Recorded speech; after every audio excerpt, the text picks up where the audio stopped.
Okay, and we're recording. Jeffrey and Don, you should have permission to share your screen. So whenever you're ready. Okay. Okay. I'm going to introduce myself. My name is Dawn Cox. I work with EDCO Disposal. I am the environmental coordinator for UCSD. I work directly with Jeffrey to on the road to zero waste. My name is Jeffrey Summerhays. I am the sustainability manager for Zero Waste for UC San Diego. And I work with Dawn all the time on coordinating everything from day-to-day logistics to larger picture, long-term operations and planning for our zero waste efforts. Dawn, I'm going to go ahead. Oh, yeah. No, I was going to say, ahead, I'm going to go ahead and do, I think it'd be best to start with giving you guys an idea of why organics is so important and the new legislation from the state. If you want to start that slideshow, please.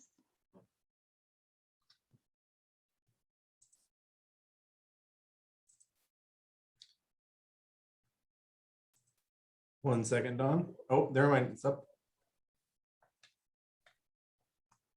Okay, hopefully everyone can. Oh, I'm at the, oh no, everyone can see this? I'm at the very end. Yep, we can see Okay. you sharing your screen. Now we're at the front. Okay, so the big push on organics started back in about 2008, 2009. Then it was basically just called food waste and was implemented more for restaurants, more so back of the house. And California, we really didn't see the diversion percentages that we needed. So they came out with the State Bill 1383. And if you want to go to the next one, Jeffrey, which is it establishes statewide targets to reduce the amount of organic waste disposed in the landfills. So now when people say organic, they are talking about food waste mixed with green waste. They want to get both commodities out of the landfill due to the methane gases that they're producing. A lot of it talks about short-lived climate pollutants, which is powerful climate forcers that remain in the atmosphere for a much shorter time than carbon dioxide. They're very harmful to the atmosphere and are part of the global warming. If you want to go to the next one. Here's two examples of the short-lived climate pollutants. One of them is black carbon, which most of us know as soot. And the other one is methane, which is emitted by human activities. Very surprising to me. A lot of it I thought was the food and the green waste. A larger portion of it is from cow manure, which was surprising to me when I first heard that. I thought it was more like landfill items that was doing it. If you want to go to the next one. So what EDCO has done is we have built a state-of-the-art anaerobic digestion facility in Escondido. It is our first one. Once we kind of get all the kinks out of this one, we will have another one eventually in National City, and then there is talks of putting one in La Mesa. There is a large need for anaerobic digestion and taking pre and post consumer food waste along with the green waste. I don't know if you want me to go line item by line item. Don, is it okay if I just quickly mention that we are having an anaerobic digester tour, the one in Escondido on March 9th. If anybody's interested in that, feel free to message me after or anything. I can give you the details, but there is a tour available if you're interested in going and seeing this space. Yeah, and I put a link at the very end And I was thinking, you're going to be able to post this, correct? So in case they wanted to refer back to it. Yeah, I also put the link to the event in the chat as well. Okay. If you want to go to the next one.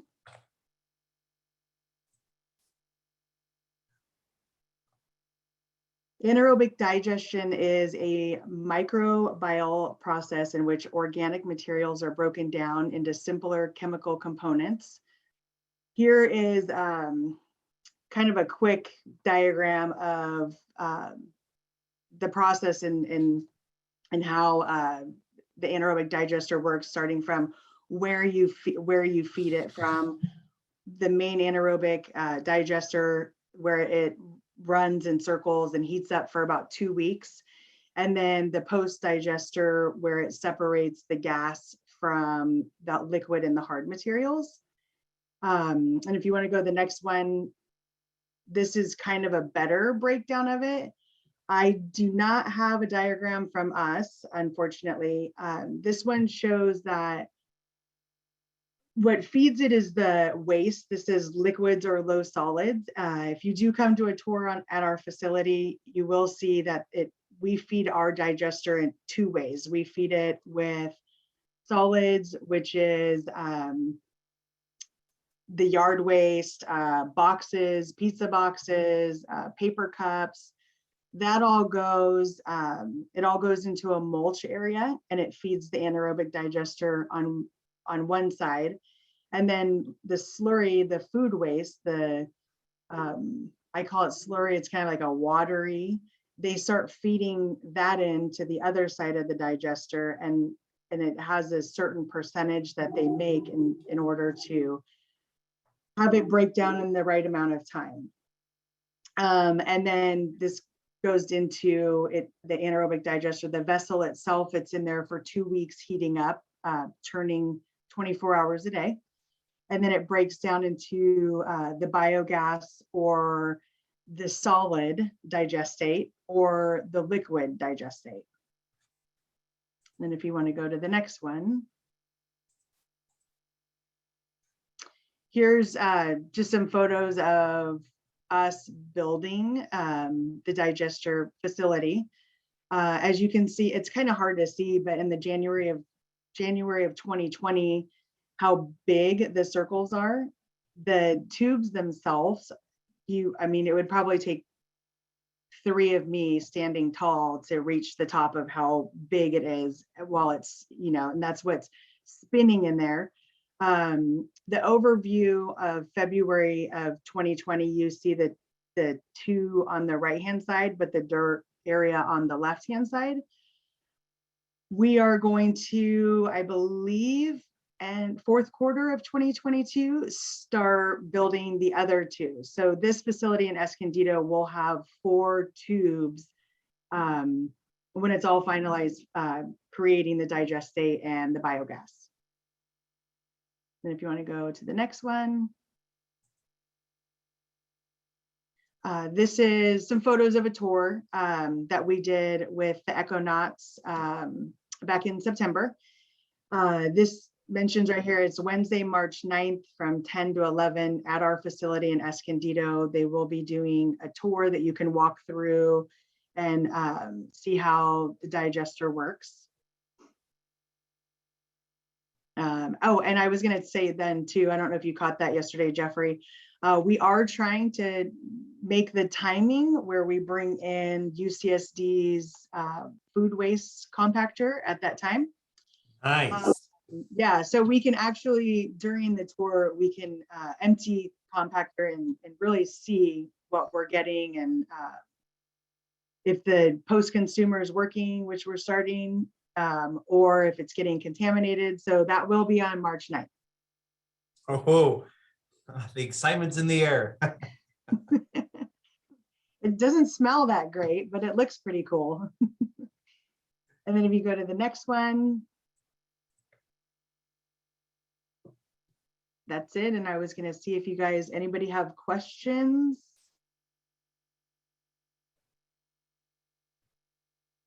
I don't know, should I?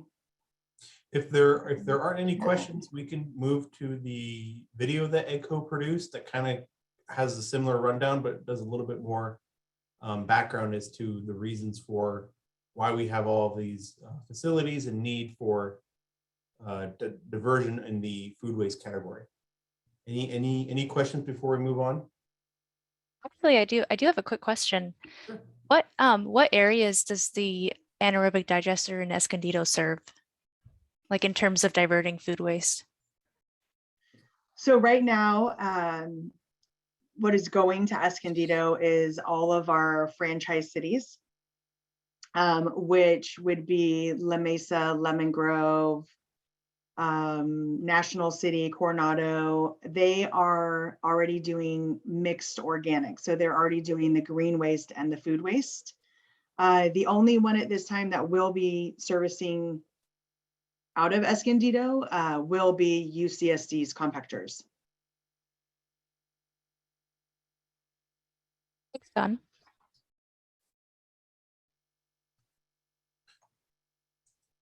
Okay, if you give me all a minute, I will do my best to get out of the slideshow and we'll do the video.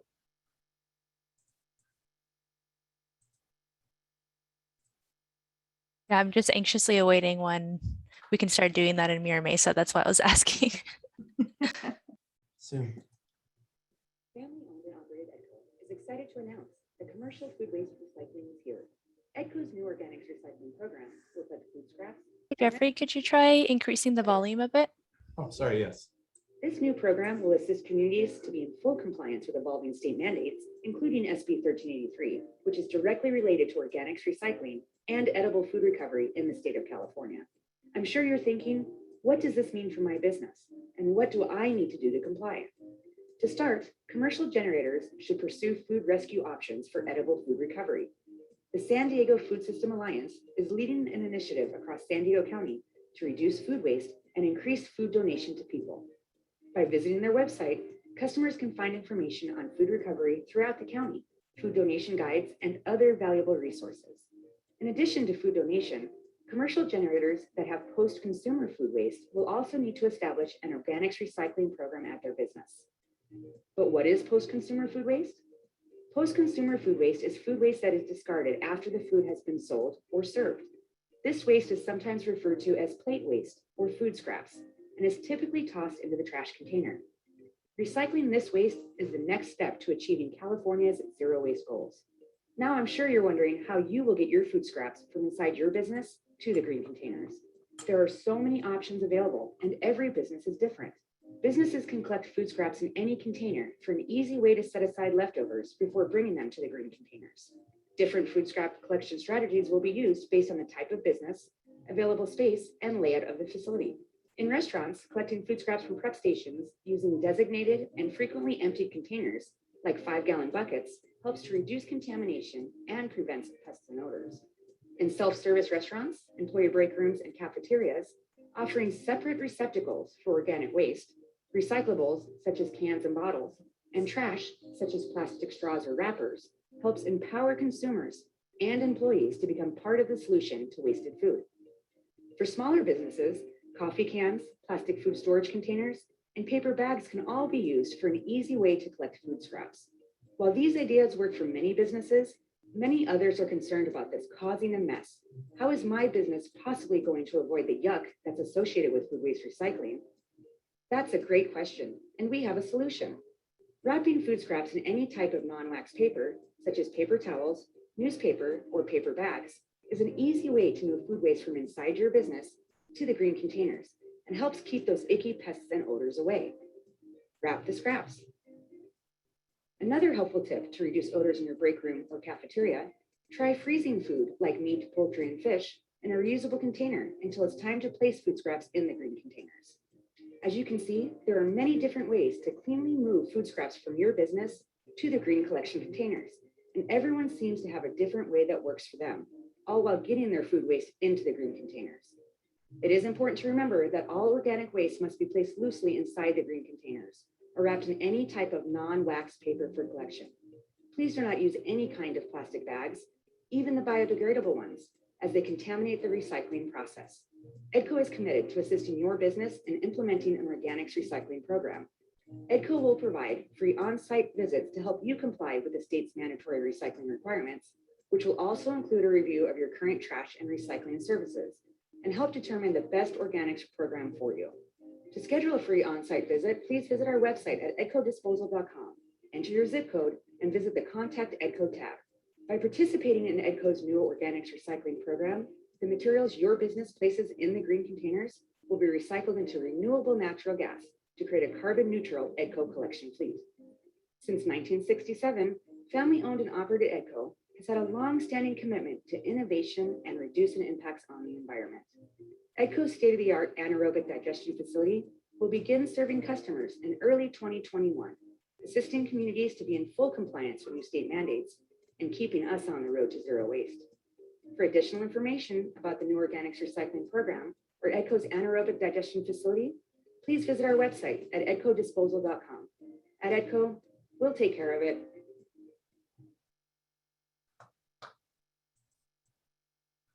Okay.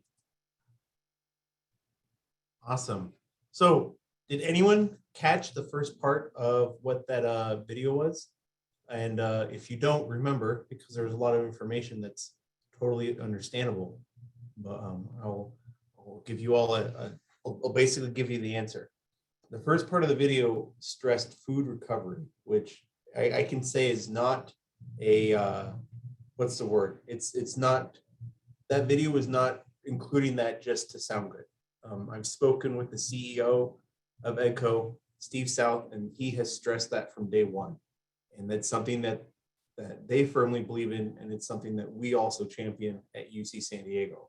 And that's the first priority that we have with any leftovers or anything else, is to see if we can donate it or give it to someone who's hungry. And so that's one of the very key components to most any food waste strategy, is to make sure that food is not wasted. It's a last resort to use it as a food waste disposal service, if you will.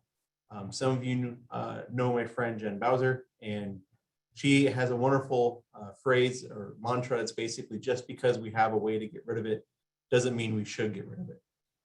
And I think that's really appropriate here. Is sometimes it might be easy to say, I've got, I just had I had an event, I had a conference, I had something happen here on campus, and I have 50 bologna sandwiches.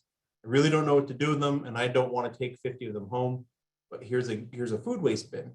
Maybe I can just throw it away.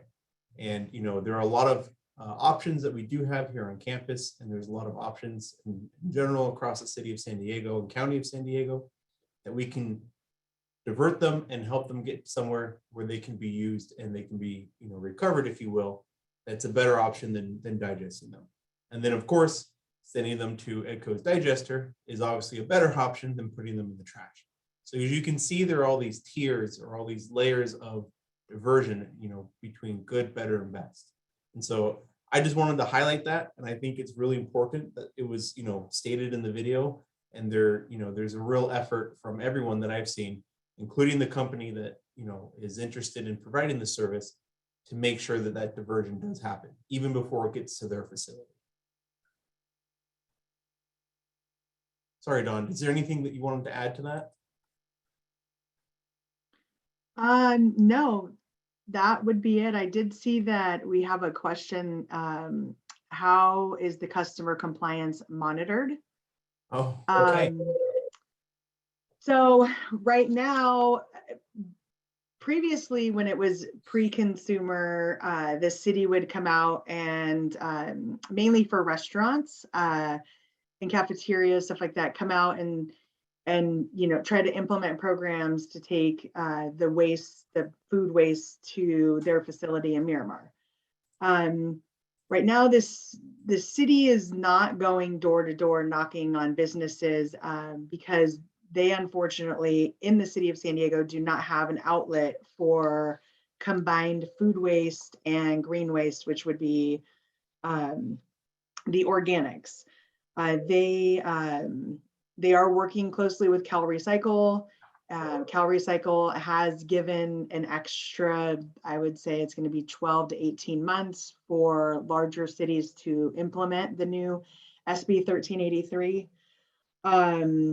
In our municipalities, which would be La Mesa or Lemon Grove, we work directly with the city and Cal Recycle, and we measure the percentage of diversion for them.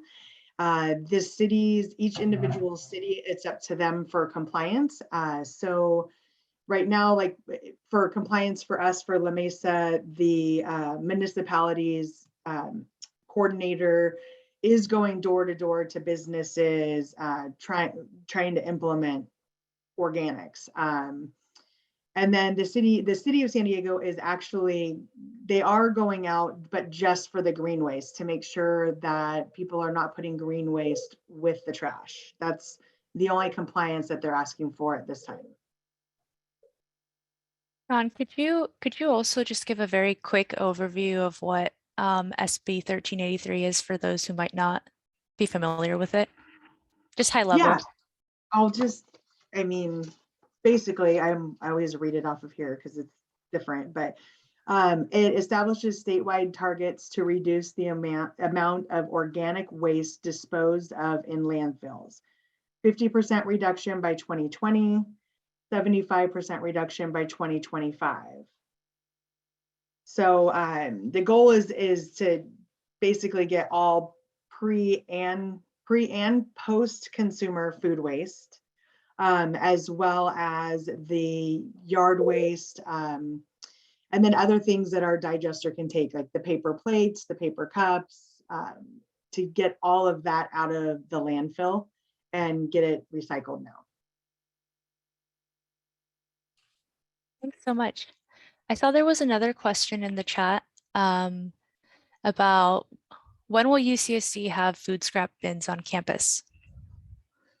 Yeah, so we unfortunately have had some delays, and there's been some things that we wish would have happened sooner. Unfortunately, it's not as easy as flicking a switch and turning a valve. There's a lot of logistics involved in getting the food waste and other organics out of our waste stream and into EDCO's hands, so to speak. However, I can say that we've made a lot of progress, and we are hoping that in the spring quarter, we will see the first organics diversion for both users and for staff. So for example, what we're looking to do, it's kind of a two-pronged approach. And so this might kind of explain why there's a lot of moving parts here on campus, right?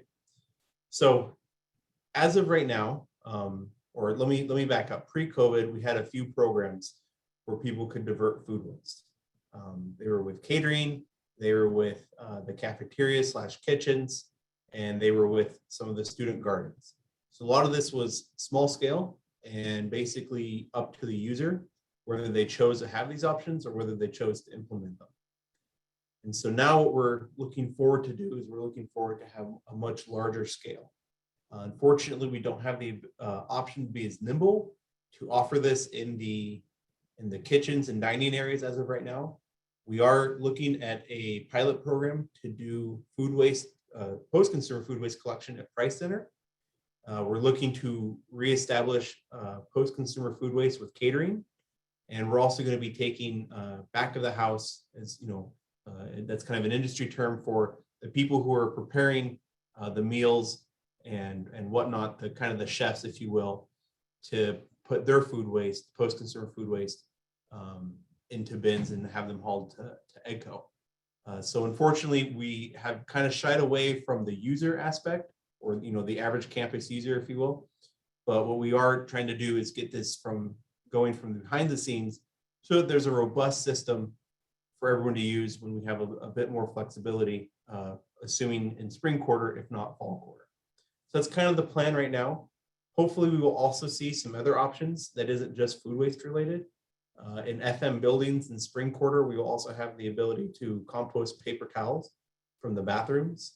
That'll also go to EDCO's facility, and that's where the great suggestion, this is totally an EDCO idea, to come in and use paper bags to collect them. You'll see basically trash cans, or I mean, they're not trash cans.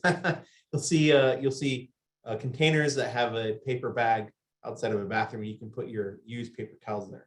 As we all know, we have probably become accustomed to using paper towels to open things and not, touch stuff. So, we're being as sanitary as possible in this COVID environment. So those are the upcoming things that you can expect, if not by the end of this quarter, sometime in spring quarter.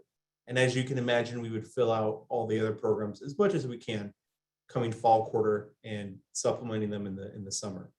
So that's kind of a roadmap, and it shows that there's a lot of different moving parts and there's a lot of work to do, but we have made a lot of progress in those categories. And the idea is to offer as many options as possible to as many different individuals and users on campus as possible. Thanks so much, Jeffrey. There's a few more questions in the chat. I'm not sure, I think you touched on this a little bit already, but Betty asked, what is UCSD doing to deliver waste prevention options to event planners prior to the events? And does that fall to catering services on campus rather than the event planners? So I think very related to what you were just speaking to. Yeah, I need to stress that there were many good options pre-pandemic that we had for catering, for events. Unfortunately, it's been quite a challenge. It's probably no surprise to basically rebuild those. And so many of the SB 1383 rules have stipulations as to, if you have an event over so many people, or you have a restaurant over so many square feet, that you have to have these options available. And many, once you get into, higher tier events, size, personnel, space, so on and so forth, then they don't become optional, they're mandatory. And those rules start to become more stringent as time goes on. So the idea is that I'm working with events planning with Julie Smith to get some of those things kind of hammered down. There are some wonderful guides on how to have a zero waste event. There was actually a guide adopted by the Associated Student Union group. I'm not sure exactly what their name is, but they had a zero waste guide for events and planning. And this wonderful organization, the Sustainable Staff Network, we also have had a guide on how to do zero waste events. So there's a lot of infrastructure. I think the challenging part is making it a reality, especially when you kind of decide, well, I'm only meeting with 10 people and bringing, maybe some bags of chips. How do we make that zero waste? Obviously, the larger ones require a lot more logistics. But that's basically the gist of it. Is it will be kind of a multi-pronged approach to not only have the guides, but have the options and the infrastructure, if you will, to make sure that that stuff actually gets to where it needs to go. Instead of you saying, well, I'm going to have a zero waste luncheon, and I have no idea where to take my waste. Thanks. I see a few questions. So I'll get back to this one, but I want to touch on this one right now because I think it's very related to what you were just saying. What can we do as staff to help educate staff in our departments basically about these events, or not about these events, but about these efforts? Oh, that's phenomenal. I don't know who asked that, but you're awesome. So the main thing I think we can do, and Dawn, I'd love to hear your opinion after I chime in. The tour is a great way to kind of spread the word. Who doesn't like a field trip? I think some of the resources that we have both on our sustainability website here at UC San Diego is a good place to kind of get some topical information. I'm always happy to answer emails, phone calls, or have a Zoom with anyone. Probably one of the easiest ways to do this is just kind of stay plugged into this network, and also stay connected to some of the other sustainability groups on campus. One thing that I think would be the most helpful is trying to do it yourself. And when you see, maybe I know everyone's not on campus, but if you kind of have a hybrid work schedule and you come to campus every now and then, and you say, oh, I forgot last week, I only worked 2 days on campus a week, and I forgot soup in the fridge, and it's gone bad by now. That's a really good opportunity to ask yourself, well, how do I dispose of this soup? I don't want to throw it in the trash. So where do I take it? And that is a great way to basically kind of problem solve grassroots style some of the shortcomings of our food waste system or our disposal system. And so that's a really good opportunity to kind of, you know, sleuth out the logistics yourself and see where you can help or highlight what we can do better. And then Dawn, to did you add have to, any, yeah, do you have any other input to that? So we do have some signage and some flyers and stuff that we worked on for UCSD specifically. Mhm. I think that the signage would be good. Kind of in the beginning, I don't know, I wasn't with you guys when you implemented the bin buddies. Maybe doing something when we put the carts out, giving everybody, you know, flyers or paper signage for each area. And then really just talking about it, I think, is the biggest thing. And like you said, Jeffrey, if you see somebody doing something, you know, direct them in a different way. Absolutely. And there's, you know, you gotta imagine when recycling became mainstream, you know, for the longest time, recycling was, you know, really just metal and cardboard. And then when it became something a bit more common that you would see in both residential and commercial areas, it was tricky. You had to learn how to sort stuff. You had to learn, you know, what is and isn't recyclable. And even till today, some people have, you know, really deep questions about that and maybe aren't as familiar as they would like. It's going to be the same process with this system, with this new waste stream, if you will. So constantly learning and coming to a better understanding is going to be a process. So by no means is anyone perfect, and I don't expect anyone to expect that of themselves, but it's always a great learning opportunity to say, hey, do you know if this is, you know, compostable? Where do I take this? And, you know, you can always ask people those questions, and that way they don't feel like, you know, oh, someone's telling me what to do. We're learning together. Thanks so much. I want to go back to this question that I skipped to ask this question that you just talked about, which is, so in the chat, wondering if the target for 2020 for the 50% reduction, if that was met, if that goal was met. I don't know if you all know that, or at least for the spaces that, you know, we inhabit, was that goal met? That, Dawn, correct me if I'm wrong, but I think that was a state goal. That was not a UC system goal. It was a state goal. I don't know the answer. My guess is going to be no. So when SB 1383 was written, it said a target for 2020 was 50% reduction. However, it took SB 1383 a long time to get approved. So that actually didn't even go into effect until January 1st of 2022. So their goal of 2020, I don't know why they didn't update that when they published the state bill, but I do not believe that was met. Yeah, good thing to note is that state goals trickle down. So obviously we are a state institution. So we kind of have some, you know, different levels that we operate at as compared to the county and the different cities within the county.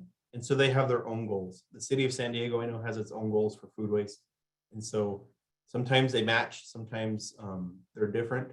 So I know that it's, you know, when you see that wording, you know, we will be compliant by this much, by this time. Sometimes you have to ask yourself, who said that, and who are they speaking for? And I was going to just say, that's a great note. I read from the Sierra Club, California Sierra Club. I don't know if anyone's familiar with this group, but they stated that enforcement won't even start until 2022. So please fact check me on that. Because I'm not sure how true that is. Like you said, you know, the information hasn't been updated. But that's a great question. At least, you know, for the spaces that we're in, it would be really neat to see, like, if UCSD is meeting its targets and how often that gets updated as well. Yeah, there's if anyone is really curious and wants to do a deep dive, obviously our 2021 sustainability report is not out. but the 2020 sustainability report is on our website, our UC San Diego's sustainability. And that's, you know, a great primer to kind of get your teeth into understanding what's going on. There ironically are some, I won't call them loopholes, but areas that aren't covered in 1383. But we as a I Oh. think we lost Jeffrey. Is anybody else seeing that, Dawn? Yeah, I see him there, but we just lost him on video. That was Yeah. weird. sorry, my computer knows it's Friday, and so it's trying to leave early. Yeah, sorry, I was just trying to say that there are a lot of things that aren't covered in 1383, but we as a UC system are going to be more stringent on ourselves. So that's kind of where I was saying, you know, they don't always align, and usually it's for the better to be more proactive. Great, thanks. Jeffrey, oh, sorry, Jeffrey, Kim asked when we're gonna do the composting of paper towels. So And when the idea is to have it start no later than spring quarter. We're just trying to work out some of the logistics right now. Dawn, you've been great in getting the process set up and kind of helping with that. Right now, we would kind of roll it out college by college. So Kim, you in the library, we can probably make a special exception, right? But I know that our first areas we were looking at would be Warren and School of Medicine, and then kind of spreading out from there. But I think I know someone who can help you get that library taken care of. Thank you. There was one last question, and please, if anybody has any questions, feel free to put it in the chat or raise your hand and unmute if you're comfortable. Any ideas on how to address the issue of contamination of the waste materials? So for example, non-recyclables in the recycle bin or non-papers in the paper towel bin? Yeah, that's always going to be a challenge because, as you imagine, I think most people are more interested in doing the right thing than being lazy or malicious. So it's always going to be a challenge to kind of help people realize, oh, you know, this doesn't go here and whatnot. It's an additional layer of you know, complexity, if you will, is that what you do at home isn't really what you can always do here on a campus. And you're dealing with materials here on campus that you probably don't normally encounter, you know, when you go home at night. And so there's another layer of, you know, where do I take, you know, leftovers from my lab? Where do I take leftovers from, you know, an event or a concert or something like that? And so one of the things that we're trying to do is be better about educating and promoting where to take stuff. And you know, this is something that is deep into the larger institutional knowledge that we need to provide. We have many different ways to take care of items across campus that people aren't aware of, or maybe haven't been able to brush up on. And this ranges from, you know, simple things like recycling pens to finding a home for, you know, your desk or your chairs and stuff like that. And so we can always do better. I'm always open to ideas on how to be better on educating and outreaching. There's kind of always a never-ending opportunity, if you will, to educate about where to take things and where to put stuff. Probably if you have a concern or question, the best thing you could do is contact your building manager or contact someone in building services and say, hey, I don't know what to do with, you know, these, you know, let's think about something. Let's say, you know, you bought, let's say you bought, you know, a ton of mugs for, you know, graduation in 2018. Well, I don't know what I'm going to do with, you know, 200, you know, congrats class of 2018, right?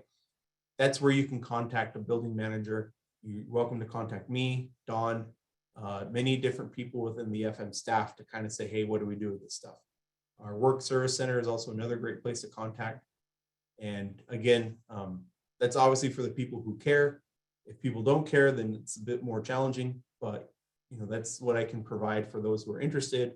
And maybe sometimes they're just hoping, you know, if I put this in the recycling bin, Don will figure out a way to take care of it, which Don can tell you is not always feasible. Yeah, I will say just from my own personal experience at home, it is challenging to like understand what types of plastics can be recycled and what types can't.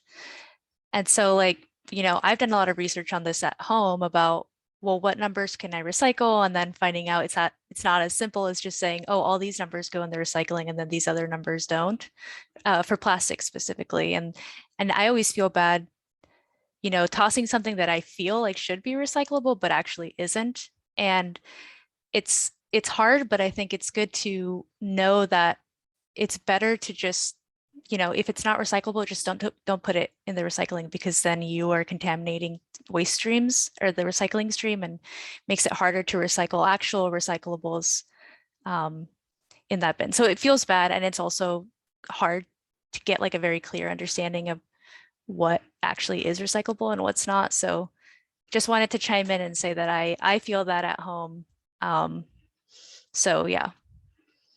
There was another question. Is there anything we can learn from other UCs that are rolling out composting programs on their campus? So that's a great question. I'm wondering too, is there any, you know, cross collaboration between other UC campuses? Absolutely. That is probably one of my favorite things in my current position. I get to work with all 9 other campuses, and it's quite a joy to kind of collaborate and kind of come to a consensus or work on kind of problems together. And we don't always have the same problems. We don't always have the same answers.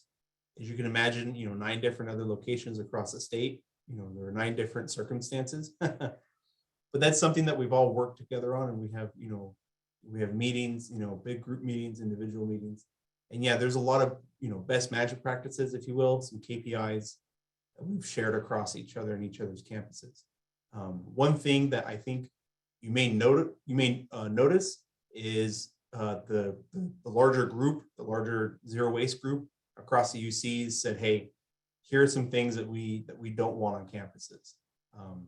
Styrofoam, balloons, single-use plastics. And so if you notice, there last year and this year, there are single-use plastic bans, to where we want to just basically say, look, we know we could technically recycle a plastic spoon, but we don't want to, you know, have that petrochemical industry, we want to move away from that. And so there's a push to get more sustainable options.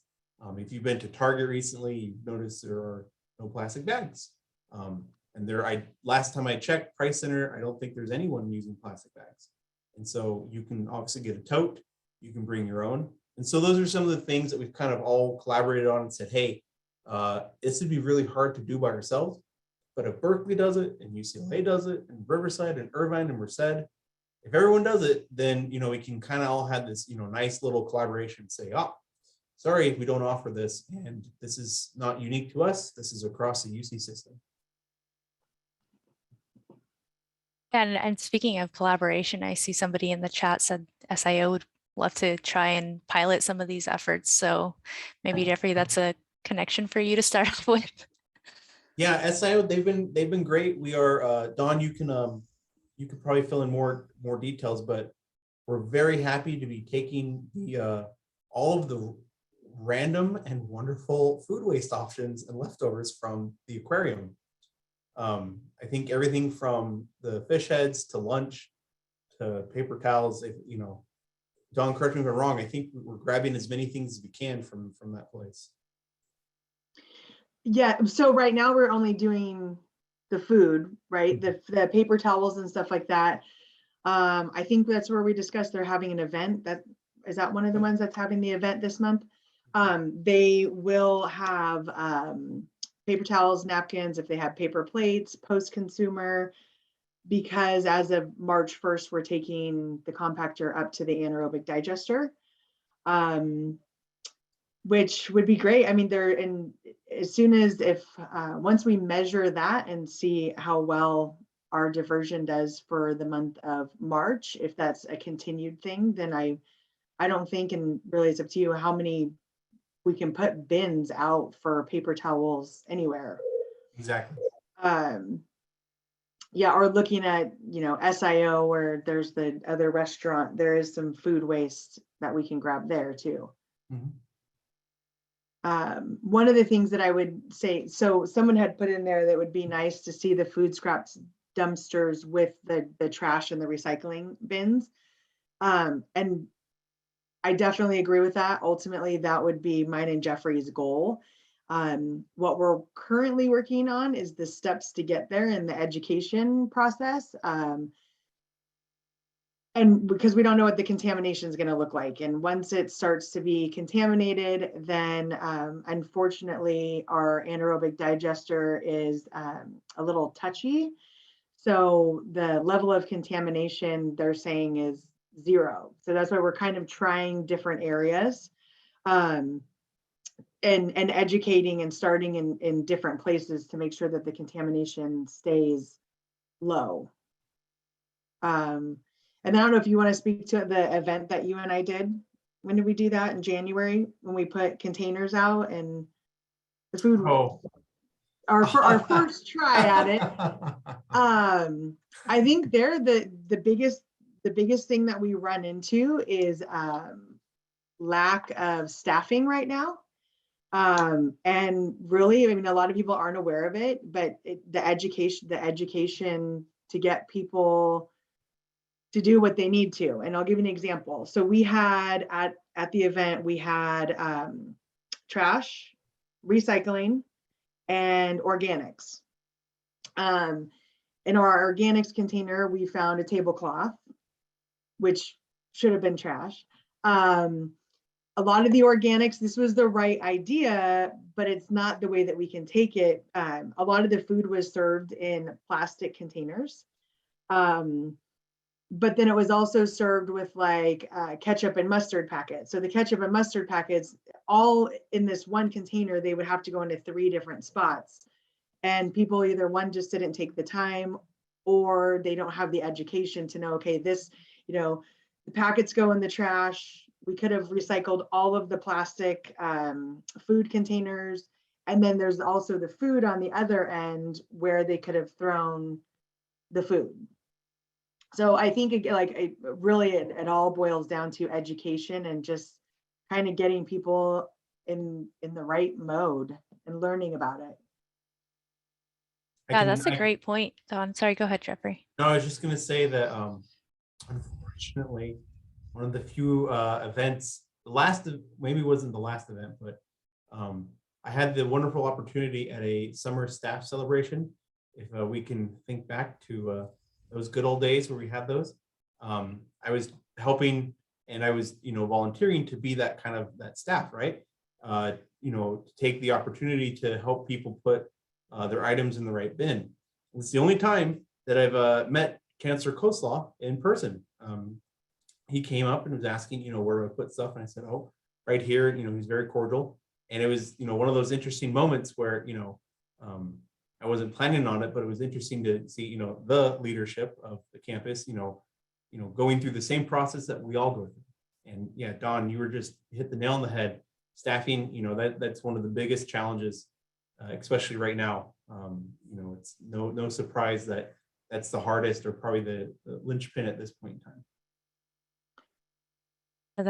So we only have a few more minutes, so I kind of wanted to wrap up, but I don't want to miss this opportunity, Jeffrey and Dawn. If there are any opportunities for people to volunteer to do this type of education, if they're interested, where would they sign up to do that? Or, if you could send it to SSN and we can send it out in our newsletter if there's opportunities for that, because I know there's a lot of people that are very passionate and interested in helping with the education piece of this. Absolutely. As of right now, we don't have a whole lot of opportunities just because of the obvious nature of what's going on. But usually, this group is a great place to reach out to. The Student Resource Center, another good place to reach out to if you're on that side or that part of the campus community. One thing that I would like to get more involved in is the Academic Senate. I definitely don't know as many researchers and faculty as I would like to. So hopefully we have some connections there. But yeah, there's always a, and worst case scenario, please feel free to email myself, get a hold of me. I'd love to help connect people. Usually, at this point in time, we're kind of limited and what we can do, but normally there's plenty of opportunities and there's a lot of great ways to be involved and see it firsthand. Because honestly, that's just the best way to experience it, is to look at it from the side that Dawn and I usually work at, is, you know, trying to manage this stuff. So speaking of seeing it firsthand, just wanted to pitch again before we end. The next event is on March 9th from 10 to 11. That's a Wednesday, and that is an in-person tour of the anaerobic digester in Escondido. So if you're interested in attending, I'm posting the registration in the chat so that you can get a firsthand look at that anaerobic digester. Yeah, and there's some great comments in the chat about partnering with Staff Association and asking for volunteers. Yeah, those are all great ideas for putting the word out. I do want to mention, you said something about volunteering now, and I don't know how it's working, so I hope I'm not stepping on John's toes. But the Price Center, we were going to do it at, I think it was the end of January, due to a home learning. We actually had to push it off. Starting the week of March 28th, the Price Center is going to have organics bins throughout the Price Center every day, Monday through Friday from 11 to 2. The first week, they're going to have volunteers there telling people what to do with their post-consumer food waste and where to put it for the education process. And then the second week, they are going to leave the bins there and then check them like every, 15 to 20 minutes to make sure they're not getting contaminated. So I think if you have volunteers, they could probably reach out to John at the Price Center. I don't know if they need any, but that's going to be our first post-consumer in a very busy place. Thanks so much, Dawn. Are there any other questions or anything? Feel free to hang around if you'd like to ask any questions. Okay, gave it the 8-second pause just to make sure before moving on. Alrighty then, thank you so much everybody for joining. Lots of really great rich comments and discussions. Thanks so much. If you want to share this with somebody who's not able to attend, we will be posting this recording on our YouTube channel. We'll include that in the next newsletter. And again, anaerobic digester tour in person, March 9th. Go and see where your green waste is going. I'm really excited for that tour. And to add, Cindy, to add to that, Mhm. if you are on campus, we will have a carpool. I'm going to rent some vans from Fleet Services. And Oh, so awesome. If you're south of us and you can, if it's convenient for you, feel free to, come to campus and we can carpool you the rest